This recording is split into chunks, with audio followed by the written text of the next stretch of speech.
জানি এই ভিডিওটা দেখার পরে তোমরা অনেকেই বলবে যে বাচ্চাদের ফোন দেখিয়ে খাওয়ানোটা উচিত নয়। শুধু তোমরা কেন, আমার পাড়া প্রতিবেশী লোকজন তারা বলে, আমি যখন আমার ছেলেকে ফোন দেখিয়ে খাওয়াই তখন তারা বলে ফোন দেখিয়ে খাওয়ানো একদম উচিত নয়, খারাপ অভ্যাস হবে, চোখ খারাপ হয়ে যাবে।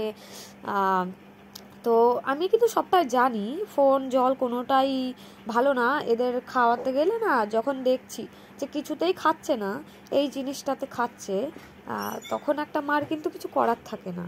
তখন মনে হয় যে ঠিক আছে, বাচ্চা যেটাতেই খাবে সেটাতেই শান্তি।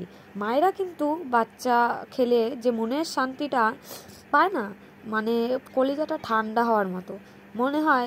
আগুনের পরে যেমন জল ফেললে যেমন শান্তি লাগে, ঠিক সেরকমই লাগে।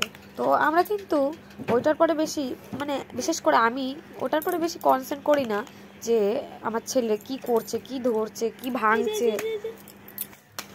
বিশেষ করে আমি তো ভাবি যে এটাতেই হবে, পরে যা হবে দেখা যাবে, ছেলে খাচ্ছে এটাতেই শান্তি। তো এইভাবেই চলতে থাকে।